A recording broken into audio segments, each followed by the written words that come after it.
Madame la secrétaire d'État, chère Bérangère Abba, Monsieur le Président, Mesdames, Messieurs les élus de la Fédération nationale de la pêche et de la protection des milieux aquatiques, Mesdames, Messieurs, j'aurais beaucoup aimé me joindre physiquement à vous à l'occasion de votre congrès annuel. Cela n'a pas été possible, mais je tenais à témoigner par ce message personnel de l'intérêt et de la reconnaissance de mon ministère, le ministère de l'Éducation nationale, de la jeunesse et des sports, pour les démarches qui vous lient à certains de nos établissements et donc à nos élèves. Vous avez des liens, notamment dans le cadre de projets d'éducation au développement durable. Et c'est quelque chose d'excellent. Je voudrais d'abord souligner un trait caractéristique majeur de l'éducation au développement durable, qui donne le sens global de cette collaboration entre la Fédération et le ministère. C'est qu'il n'y a pas d'éducation au développement durable sans une ouverture de l'école vers des partenaires extérieurs, de façon à apporter une compétence, votre compétence, une expertise scientifique, et puis un territoire à explorer, un thème spécifique à débroussailler, et parfois toutes ces choses à la fois. C'est la richesse du partenariat avec la Fédération nationale de la pêche qui est significative de cet apport précieux, parce que ça illustre la lettre et l'esprit de ce qu'est l'éducation au développement durable. La lettre, c'est l'étude des interactions qui constituent la biosphère en mobilisant les connaissances acquises en toute discipline dans le cadre du parcours scolaire. Concrètement, cela veut dire que tous les programmes de l'enseignement secondaire ont été enrichis ces toutes dernières années de références relatives aux enjeux climatiques et aux enjeux de la biodiversité. Ces mêmes enjeux dont vous êtes des acteurs si importants.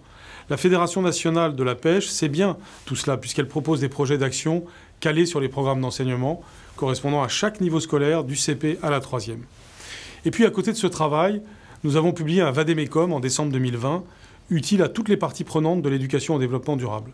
Nous avons aussi saisi le Conseil scientifique de l'éducation nationale, qui a d'ores et déjà produit un glossaire national de l'éducation au développement durable. C'est évidemment très utile pour les professeurs, mais aussi pour les partenaires comme vous. Les structures associatives agréées de pêche et de loisirs peuvent donc désormais compter sur un socle consolidé et renforcé du côté de mon ministère. Le ministère a également impulsé une dynamique nouvelle au lendemain de la Grande Marche du climat du printemps 2019. Après un dialogue national avec les lycéens, nous avons identifié 8 priorités qui continuent de structurer nos projets en passant toujours par l'expérience concrète de la protection de l'environnement. Ce que nous voulons, c'est que les jeunes eux-mêmes, nos élèves, soient partenaires de nos partenaires, si je puis dire, c'est-à-dire de vous. Et ainsi, parmi les 8 points, il y a par exemple le fait qu'il y a désormais des éco-délégués dans tous les établissements, collèges et lycées. Ça veut dire 250 000 élèves, 250 000 jeunes impliqués dans les enjeux de la biodiversité. Et beaucoup d'entre eux peuvent être évidemment intéressés par ce que propose votre fédération et par les enjeux que représente la pêche et plus généralement la préservation des milieux aquatiques en France. La dynamique que vous représentez s'étend même hors du temps scolaire avec les vacances apprenantes. Nous les avons lancées à l'occasion de l'été 2020. Elles sont faites aussi pour que les jeunes découvrent la nature, parfois une nature qui est proche d'eux et qu'ils ne connaissent pas. Il y a aussi toutes les missions que nous développons dans le cadre du service national universel pour les jeunes de 16 ans ou dans le cadre du service civique pour des jeunes un petit peu plus âgés. De tous ces points de vue, la Fédération nationale de la pêche dispose de nombreuses et nouvelles occasions d'intervention. Ce sont autant d'occasions d'engagement des jeunes dans une cause d'intérêt général, celle du développement durable.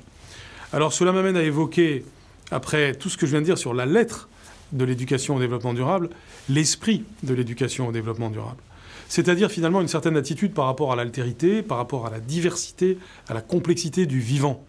C'est une démarche de respect, une démarche de travail collectif. C'est aussi un apprentissage au débat démocratique. Et c'est ce qui nous a conduit donc à créer ces éco-délégués dont je parlais. Ils sont élus dans chaque classe de collège. Ce sont de véritables, et aussi bien sûr des lycées, ce sont de véritables ambassadeurs du climat et de la biodiversité. Et ils ont donc vocation, avec leurs encadrants, dans chaque établissement, à réaliser des projets collectifs et même à contribuer à la conception des projets d'établissement. Je vous le disais, ils sont 250 000.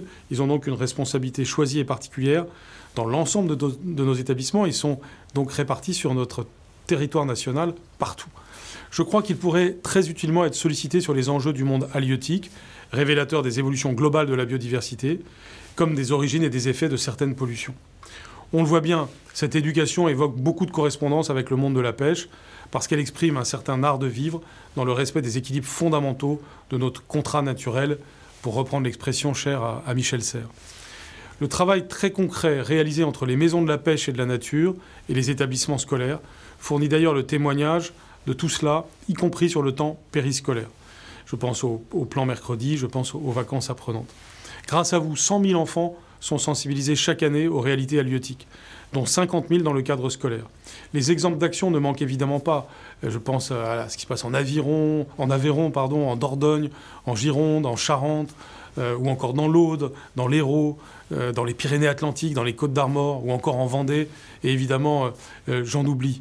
Il y a une diversité, un foisonnement d'actions dans tous les départements que je veux saluer et je veux vous en remercier. Je suis donc particulièrement heureux d'avoir signé cette convention entre votre fédération et le ministère de l'Éducation nationale, de la jeunesse et des sports. Elle doit nous permettre d'aller encore beaucoup plus loin dans les collaborations déjà engagées. Nous devons couvrir plus largement le territoire français métropolitain et ultramarin. Et nous devons recourir à cette belle et vaste ressource que sont nos éco-délégués. Ils sont au cœur d'un des enjeux que nous avons ensemble, c'est-à-dire la transmission de savoir et de valeurs d'une génération à l'autre. C'est bien le sens de l'action de l'Éducation nationale que de permettre cette transmission et de le faire avec tous ceux qui sont engagés dans l'intérêt général, ce que vous êtes si grandement. Je veux donc vous en remercier et je vous dis à bientôt.